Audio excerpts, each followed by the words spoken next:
There is a moment, and if you have loved someone who runs from closeness, you know exactly the kind of moment being described here, where everything you thought you understood about them stops making sense. You did everything right.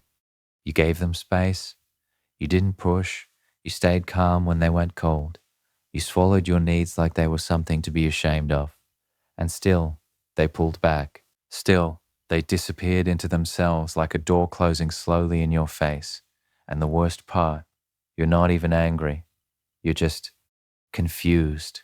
Because somewhere underneath all of that distance, you felt something real. You know you did. And the question that keeps you up at night isn't whether they care. It's why that caring never seems to be enough to make them stay. That question is exactly what this is about. Not how to chase them, not how to convince them, but what actually happens inside an avoidant, psychologically, emotionally, at the level of their nervous system, that finally breaks through the wall they've built between what they feel and what they're willing to show you. To understand what forces an avoidant into contact with their real feelings, you first have to understand what they've been doing this entire time. Because the distance wasn't indifference. That's the painful irony that most people in this situation never fully get to see. Avoidant attachment doesn't develop because someone didn't care enough. It develops because someone cared too much in an environment where caring was dangerous. As a child, emotional expression didn't get them comfort. It got them dismissed, overwhelmed, ridiculed, or simply ignored by caregivers who weren't equipped to hold big emotions. So the nervous system did what nervous systems do. It adapted. It learned that emotions, especially tender ones, were liabilities, that needing someone was the fastest road to disappointment, that the only safe way to love was to do it quietly, internally, at a distance where the other person couldn't see it and therefore couldn't use it against them. By the time they become an adult, this isn't a conscious strategy anymore. It's neurological. It's wired in. When intimacy gets too close, the brain doesn't register it as warmth. It registers it as threat. The same closeness that you're offering as love, their body is processing as danger, and so they retreat. Not because they want to leave, but because everything in their biology is screaming at them to protect themselves from the thing they actually want most. This is not an excuse. It's a map, because if you want to understand what finally forces them through that wall, you have to understand what the wall is made of. The wall is made of suppression, chronic, habitual, deeply unconscious suppression. Avoidants don't process emotions the way most people do. Research into attachment styles has consistently shown that avoidants don't experience fewer emotions. They experience just as many, sometimes more intensely. What they do differently is reroute them. The emotion rises, and before it ever reaches consciousness in a way that demands expression, the brain intercepts it, files it away, buries it under logic, under tasks, under the comfortable numbness of keeping busy. They become, over years of practice, extraordinarily skilled at not knowing what they feel. But suppression is not the same as elimination. The feelings don't disappear. They accumulate. They sit in the body like pressure in a sealed container, and no matter how reinforced the walls of that container are, physics always wins eventually. What forces an avoidant to get in touch with their real feelings for you is, at its core, the failure of suppression. And that failure can be triggered in ways that are more predictable than you might think. One of the most significant triggers is loss. Not the threat of loss, actual loss. The difference is enormous, and it's one of the cruelest dynamics in avoidant psychology. When you're present, when you're available, consistent, still visibly hoping, the avoidant brain can afford to keep suppressing. You're not going anywhere. There's no urgency. The feelings can stay filed away because nothing is forcing them to be examined. Your availability is, paradoxically, part of what allows them to continue not feeling. But when you leave, when you genuinely stop pursuing, when your presence in their life becomes uncertain or absent, something shifts in the neurological landscape. The brain, which has been quietly registering your significance all along, even while consciously minimizing it, suddenly has to reckon with the possibility that it calculated wrong, that it dismissed something that mattered, that the emotional distance it maintained to stay safe has cost it something it actually valued. This is when the suppression starts to crack, not dramatically, not all at once, but like a fracture in a dam, slow at first, then increasingly impossible to hold back. They start to think about you in ways they didn't allow themselves to before. The mind drifts toward memories that were always there, but never examined. A specific thing you said, the way you understood something about them that no one else ever tried to understand, the texture of being around you.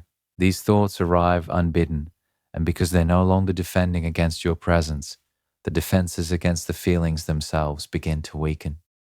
You deserve to hear this clearly, because it is something that the confusion of loving and avoidant can make you doubt entirely. The fact that they suppressed their feelings was never evidence that the feelings weren't there. Suppression requires something to suppress. The architecture they built to keep their emotions contained was, in its own way, a testament to how much there was to contain.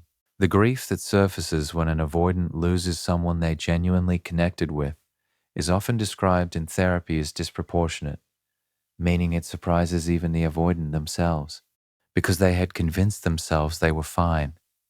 They had constructed an entire internal narrative around not needing, not wanting, not being affected. And then absence punches a hole through all of it, and what pours out is everything they spent months or years refusing to acknowledge. That is not manipulation. That is not a tactic designed to pull you back in. It is the authentic experience of a nervous system that has been running interference on its own emotional life for so long that it forgot there was anything behind the interference. Grief alone, though, doesn't always complete the journey, because grief can be suppressed too. Avoidants are capable of grieving without ever letting the grief mean anything, without letting it connect back to what it's actually about. They can feel the ache of your absence and still intellectualize it away. Tell themselves it's temporary. Tell themselves they're better off. Tell themselves it proves their original instinct was right, that closeness leads to pain and distance is the only protection. What breaks through that secondary layer of defense is something more nuanced. It's self-confrontation. There are moments, usually quiet ones, usually solitary ones, where the avoidant finds themselves unable to maintain the story they've been telling about why things ended or why they pulled away. The story usually positions them as reasonable, and the relationship is too complicated, too demanding, too intense. This story is not malicious. It's protective. It allows them to keep their sense of self intact while also avoiding the emotional reckoning that genuine vulnerability would require. But stories have weak points, and when the avoidant is alone with the actual texture of their experience, not the narrative but the raw feeling, inconsistencies begin to appear. They remember a moment where you were patient with them, and the story says the relationship was too demanding. The two things can't coexist. They remember feeling genuinely safe with you, and the story says intimacy is dangerous. Again, the logic breaks down. The story cracks, and in that crack, the real feeling starts to emerge. Not the managed, processed, intellectualized version, but the actual feeling, the one that was always there. This is where their relationship with identity becomes critical to understand. Avoidants have often built an entire sense of self around not needing people. Independence is not just a behavior for them, it is a core identity. The belief that they are fundamentally self-sufficient, fundamentally okay alone, fundamentally different from people who need connection, is not just a coping strategy. It is how they understand themselves. It is the bedrock of their self-concept. When someone challenges that identity, not aggressively, not by demanding they be different, but simply by being someone whose absence genuinely matters, it creates what psychologists describe as cognitive dissonance. The belief system and the lived experience no longer match. The person tells themselves they don't need anyone, and then they reach for their phone hoping there's a message. The person tells themselves they're better off with space, and then they find themselves sitting in that space feeling an emptiness they can't explain away. Cognitive dissonance is psychologically uncomfortable not theoretically, physically. It creates actual internal tension that the mind is motivated to resolve. And the two ways to resolve it are to change the behavior or to change the belief. Changing the belief that they don't need connection, that they were fine, that the relationship wasn't as meaningful as it felt, is enormously threatening for an avoidant. It requires dismantling something load-bearing in their psychology. But it is also, eventually, what happens, slowly, incompletely sometimes. But it happens. There is another force that operates alongside loss and self-confrontation, and it is perhaps the most quietly powerful of all. It's called the protest cycle, and it tends to run underground in avoidance in a way that even they don't consciously recognize. The protest cycle is the emotional response to perceived abandonment. Here's the painful irony. Avoidants, who are often accused of being emotionally unavailable, are often deeply protest-prone when the person they've been distancing from actually leaves. Because as long as you were present, the attachment system was quiet. There was no threat. The avoidant could maintain their distance and keep the relationship in a kind of emotional holding pattern. You were available, they were safe, and they didn't have to feel the depth of what they felt because there was no urgency. But when the relationship ends or when you stop engaging, the attachment system activates, the same system that gets triggered in anxious attachment, the one that screams that something important is at risk. It fires. And suddenly the avoidant, who spent so long convincing themselves they were comfortable with distance, is experiencing the very feelings they constructed their entire personality to avoid. They miss you in a way that doesn't feel like missing. It feels like restlessness, like an ambient dissatisfaction with everything else, like an inability to be fully present in their own life. They don't always recognize it as longing. They're not practiced at labeling it that way, but it lives in them as a low hum of something unfinished, something wrong. Some avoidants, especially those with more secure inclinations mixed into their style, will eventually sit with that hum long enough to recognize what it is. And recognizing it, even privately, even without acting on it, represents a fundamental shift. Because naming the feeling is the opposite of suppressing it. It's the first moment in which the wall between what they feel and what they know they feel becomes actually permeable. For others, this process only happens in therapy or in the painful retrospect of realizing that a pattern has repeated across multiple relationships and always ends the same way. The self-awareness comes slower, but it comes. What you need to understand, what matters most for you specifically, is that this process is not something you can accelerate from the outside. You cannot chase them into self-confrontation. You cannot argue them into recognizing their feelings. You cannot be available enough to replace the thing that absence does, nor can you perform leaving in a way that manufactures the experience authentically. Authenticity is the operative word here. The avoidance nervous system is extraordinarily sensitive to what's real versus what's performed, because their entire early experience was one of learning to read emotional authenticity as a survival skill. What you can do, and this matters more than you might currently be able to feel, is be genuinely okay without them.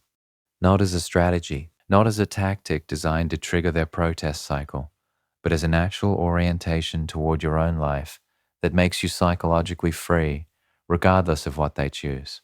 And that is not a manipulation.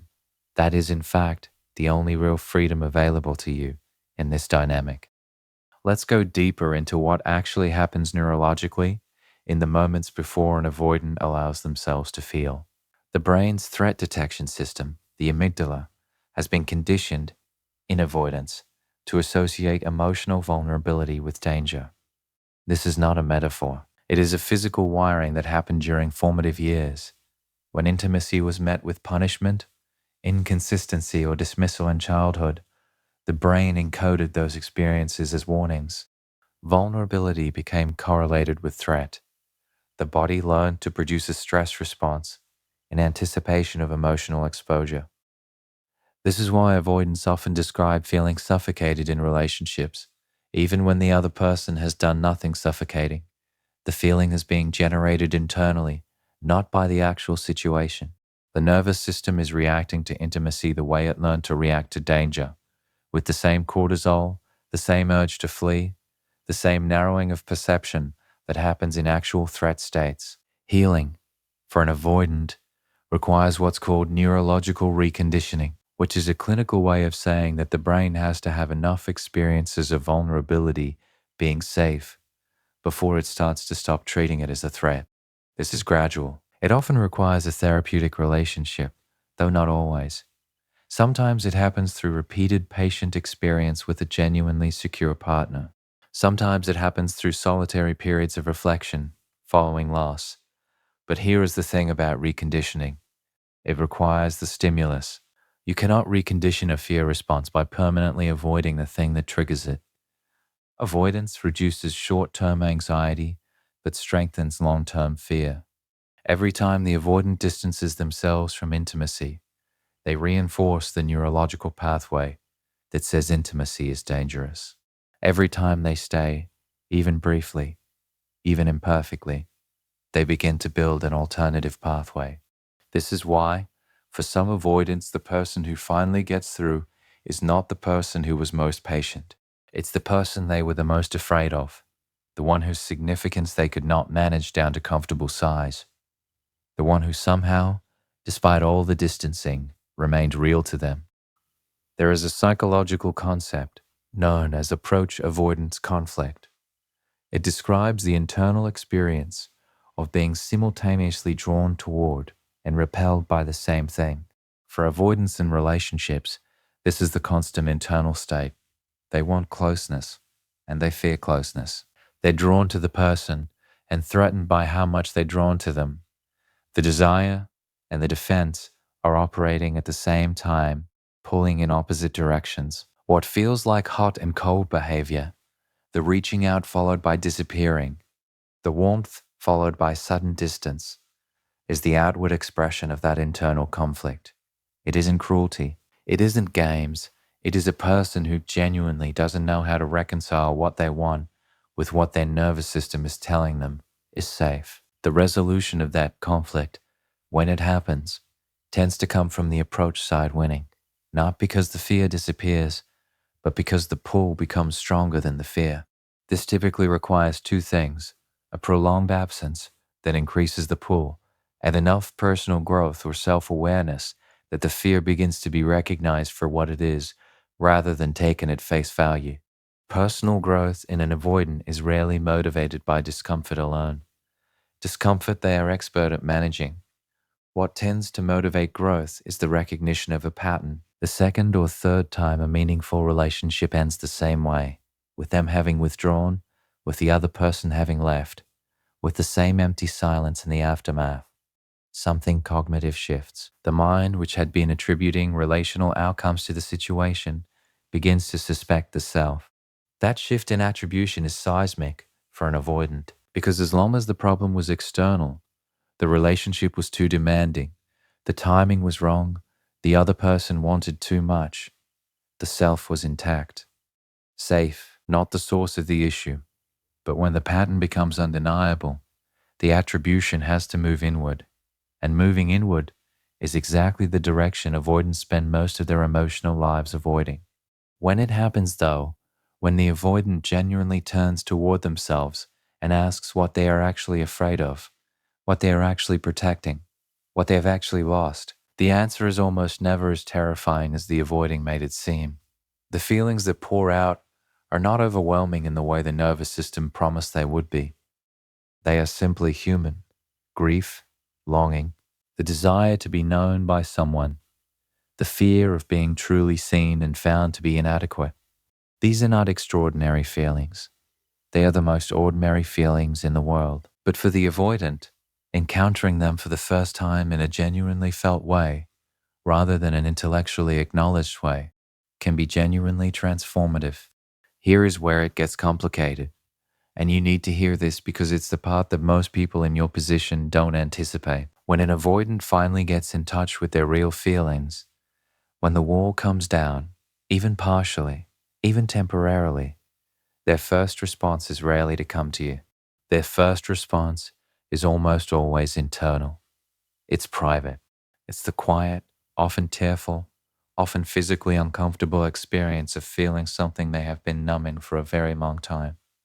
They might sit with this for days, weeks, without telling anyone, without acting on it, because even when the emotional suppression breaks, the behavioral inhibition often remains. They know how to feel alone.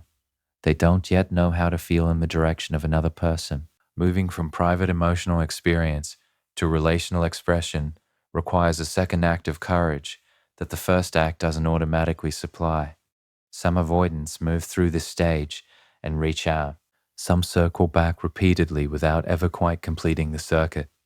And some, particularly those who haven't done any internal work, who haven't recognized the pattern, who are still in the early stages of what will likely be a long journey, feel the feelings and then, almost immediately, suppress them again, because the machinery of suppression is well practiced. The new feeling knocks at the door, and the old response answers it. This is not a sign that nothing changed. The fact that the feeling surfaced at all is significant. The fact that they touched, even briefly, something true about their own emotional life, that is the first step of a journey that for many avoidants only completes itself over years. You are probably wondering, in the quiet beneath all of this information, whether they feel it for you specifically, whether it's you that their nervous system holds at the center of all of this unprocessed feeling. And that question deserves an honest answer rather than a comforting one. The human beings who leave the deepest impressions on avoidance are typically those who were closest to breaking through.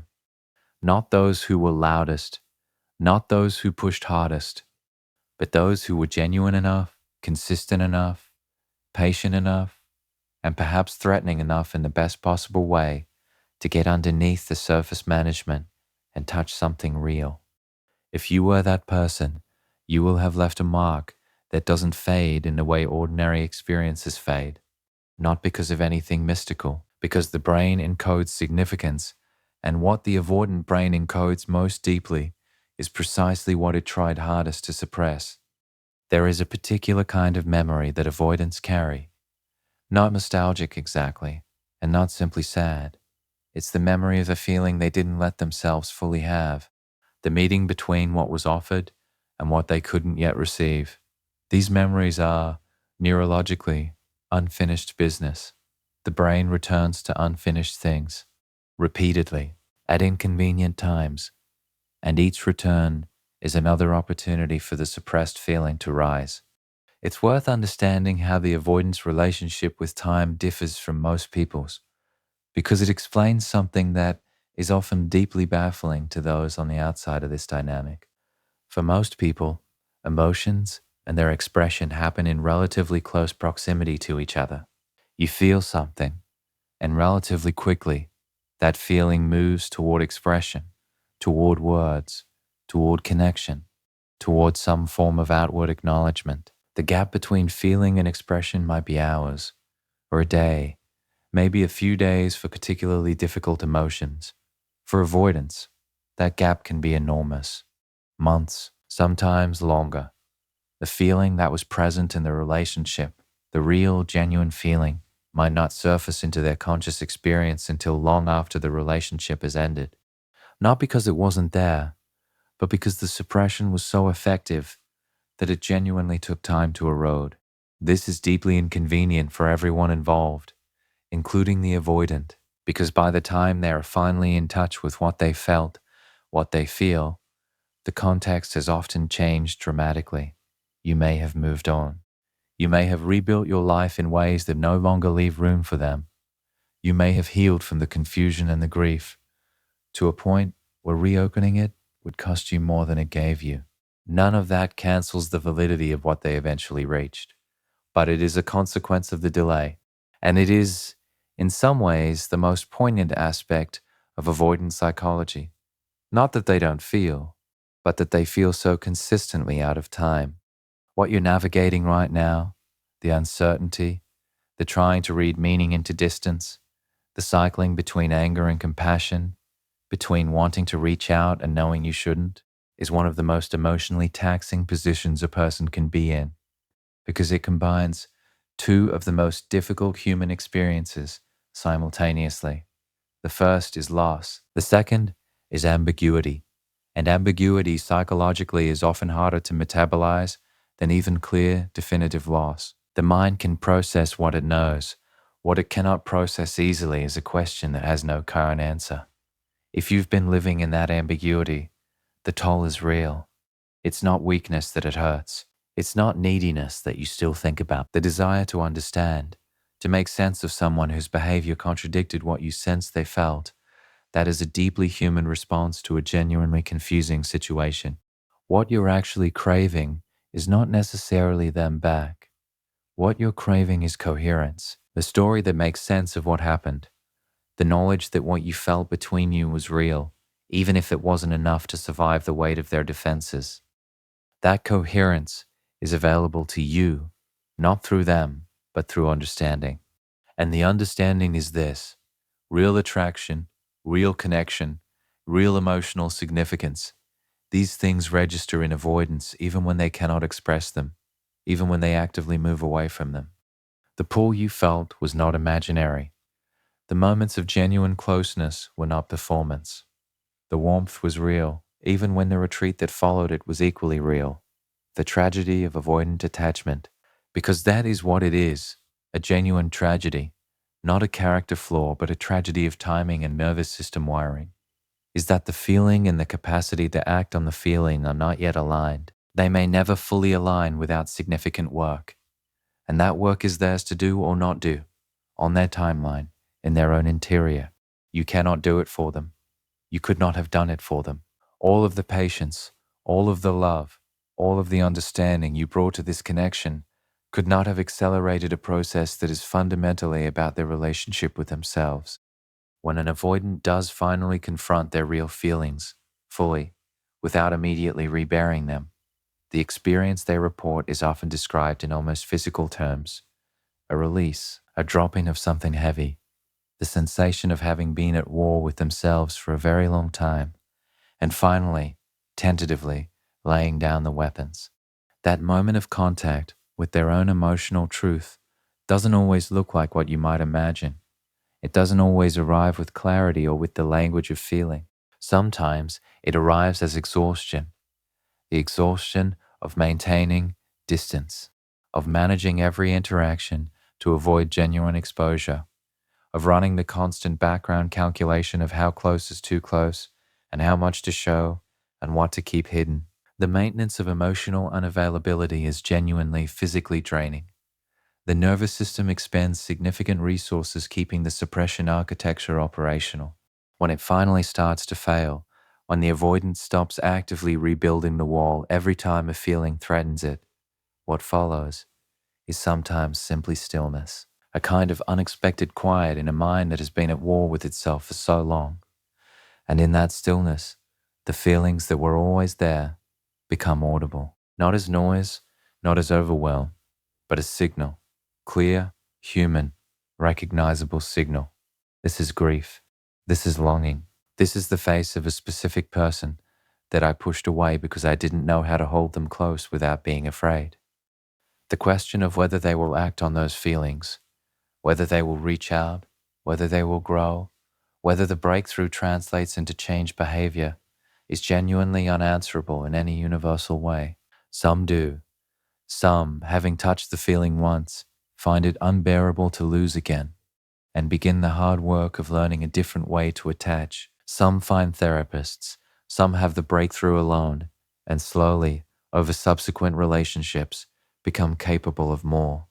And some retreat again, rebuild, go back to the managed, defended version of themselves, because the feeling, even when it was finally real, was too threatening to stay in. Not because you weren't worth it, not because the feeling wasn't genuine, but because the nervous system that learned to protect itself in childhood is not undone by a single moment of clarity. What you deserve, and this matters independently of what they do or don't do, is to stop waiting for them to have the breakthrough before you allow yourself to fully grieve. The grief of loving an avoidant is often delayed by the same quality that makes loving them so complicated: the sense that it isn't fully over yet, that there is something unresolved. That somewhere behind the distance, there is a feeling that, if it ever surfaced, would change everything. Maybe it would. Maybe, one day, it does. Maybe they sit in a quiet room and the feeling rises and they recognize it and they are finally able to carry it towards you instead of away from you. But your life cannot be structured around the possibility of their eventual becoming. You are a whole emotional reality in your own right. Your capacity for love, your patience, your willingness to try to understand someone as complex and defended as they are, these are not weaknesses. They are evidence of a kind of emotional generosity that deserves to be met. Whether it is met by them or by someone else who is already in contact with their feelings for you, someone who doesn't need loss to know what they have, that remains to be written. But it will be written. And the understanding you've built through this experience, the depth of self-awareness that only comes from loving someone who made you examine everything you thought you knew about love, that is not wasted. It is, in its own painful way, the thing that will make you extraordinarily capable of recognizing the real thing when it finally arrives without a wall around it. The avoidant in your life, wherever they are right now, in whatever degree of distance or internal conflict, is not a mystery without a center. At the center is a person who learned to protect themselves so thoroughly that even they sometimes forget what they were protecting. A person who has real feelings that have been waiting, with a patience that borders on geological, for the conditions that would finally make them safe to feel. Whether you are part of what eventually brings those conditions about, or whether the breakthrough comes after you are no longer part of their daily life, the feeling for you was real. The connection you sensed beneath the surface was real. The question was never whether it existed. The question was always whether they could find their way to it. And that journey, the avoidance journey toward their own emotional truth, is one of the most difficult interior journeys a person can take. Not because the destination is obscure, but because the entire architecture of their psychology was built to make the journey feel impossible. Some of them make it, piece by piece, feeling by feeling, long after anyone expected them to, or in the quiet moments when no one is watching. They make it. And when they do, the feeling that surfaces isn't new. It was always there. It was just waiting for them to stop being afraid of it. And here is what most people never consider. What happens in the avoidant after that fear begins to lose its grip, not disappear. Fear of this depth, wired this early, does not simply vanish, but it begins to loosen. The way a fist held too long eventually has to open, not from willingness but from exhaustion. When the fear loosens, what the avoidant is left with is something they have almost no practice navigating. Openness. Not performed openness. Not the version they learned to simulate when the situation required it, but actual, undefended interior space. And in that space, the feelings they spent so long managing rise not as a flood, but as a presence. Quiet, insistent, undeniable in the way that only things long suppressed can be undeniable, because they carry the accumulated weight of every time they were pushed down. What they feel in that space, when it is specifically about you, has a particular quality that distinguishes it from ordinary nostalgia or general loneliness. It is specific. It is detailed. It lives in the particular rather than the general, not just a vague ache for connection, but the memory of the way you held a specific kind of silence, the way you responded to something they said that they expected to be dismissed, the texture of being understood by someone who wasn't required to understand them. That specificity is the signature of genuine emotional significance. The mind does not generate that kind of precise, involuntary recall for things that didn't matter. There is a threshold that exists in avoidance psychology that rarely gets discussed, and it is perhaps the most important one to understand. It is the threshold between feeling and meaning making, because an avoidant can genuinely privately feel without ever allowing the feeling to mean anything, without ever letting the feeling become information about themselves or about what they want or about what they may have lost. Crossing that threshold from raw feeling to meaning is where real change lives. And what pushes an avoidant across it is not usually dramatic. It is usually cumulative. It is the 10th quiet moment where the feeling surfaces, The third time, they find themselves behaving in a way that contradicts the story they've been telling. The second relationship that ends the same way as the first. The moment in an ordinary Tuesday where they catch themselves and realize that the life they constructed to be safe from feeling has become, in its own way, a kind of loneliness they never accounted for. That loneliness is different from the loneliness they managed before. The loneliness they managed before had a familiar quality. It was the loneliness of someone who chose distance and knew why. This new loneliness has a different weight. It is the loneliness of someone who chose distance and is no longer entirely sure the choosing was worth it. Regret in an avoidant operates differently than regret in most people. In most people, regret motivates relatively quickly toward correction or closure. It has an urgency. It pushes. For avoidance, regret tends to sit. It becomes another interior experience that gets filed, examined privately, turned over in quiet moments, and only very gradually translated into anything external. But the sitting is not inaction. Internally, the regret is doing something. It is slowly eroding the justification structure that the avoidant built around their choices. Every time the regret surfaces and the mind tries to dismiss it with the old story, it was too much, the timing was wrong, it wouldn't have worked, and the story feels slightly less true than it did the last time. Something is shifting. The narrative is losing authority. The feeling is gaining it. This is in slow motion, the process by which an avoidant moves toward their truth, not in a straight line, not on a timeline that would make sense to anyone watching from outside, but with a kind of inevitability that only becomes visible in retrospect. You have probably already done more internal work around this connection than they have. That is not a criticism of them. It is a function of attachment style. Anxious and secure attachers tend to process relationally, externally, in conversation and reflection that moves relatively quickly toward emotional clarity. Avoidance process internally, slowly, and often only after the protective distance has been established. By the time they are beginning to feel the weight of what happened, you may already have mapped the entire territory of your grief, walked through it, and started building something new on the other side. That asymmetry is real, and it is one of the most quietly painful parts of this dynamic, because what it means is that even if everything breaks open for them eventually, even if they reach their own emotional reckoning, the timing may simply not align with where you are. You cannot pause your own healing to accommodate a process you have no visibility into, and they cannot accelerate an internal journey simply because the external window may have closed. What you are owed, not by them, but by yourself, is the full weight of your own experience without minimizing it to make room for their process. Your confusion was real. Your efforts were real.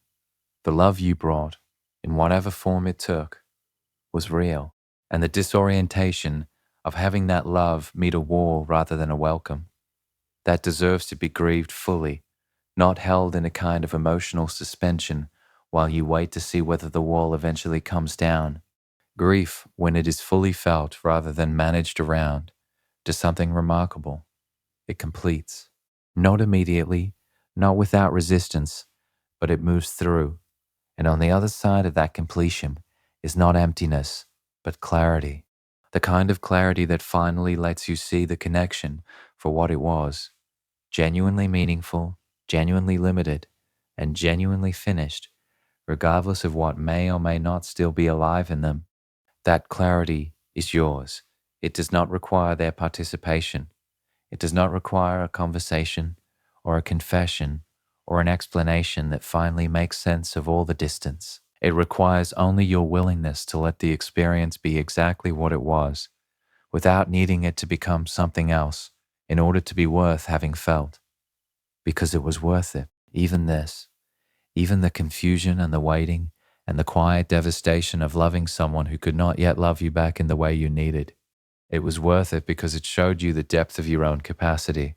And that capacity, that particular, hard-won, clear-eyed ability to love someone complex without losing yourself entirely, is not something that diminishes with loss. It grows.